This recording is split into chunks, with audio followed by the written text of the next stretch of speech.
Una po, nabuo ang Hyper Fashionista sa magkakaibang grupo. Bawat isa po sa amin, may kanya-kanyang grupo. Kadalasan po, sa mga contest, magkakalaban kami.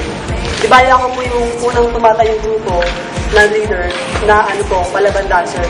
Tapos po, sila po, Matibles po yung group namin. One time po nagkaroon po ng dance competition sa may lugar namin, which is inaya po namin sila na join sa amin. Tapos nung po nag-start na po yung Hyper Fashionista. Ang Hyper Fashionista po ay marami na pong pinagdaanan. isa na po dito yung minsan po sasayaw kami, walang dalang pera, kahit pamasahe papunta lang. And then nagkaroon na po ng times na may napahamak sa grupo namin, may na-aksidente. Tapos marami rin po sa aming may suliranin po pagdating po sa may pamilya po namin.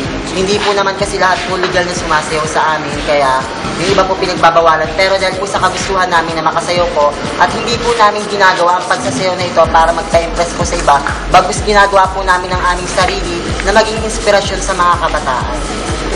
Dito po sa project na to, talagang napakasaya po namin. Kasi bawat isa, hindi lang sa pagsasayaw, nabigyan po kami ng oportunidad na matulungan po kami sa pamamagitan ng proyektong ito. At sana po, hindi lang po magwakas dito yung programa ninyo at marami pa po kayong matulungan, gaya po namin.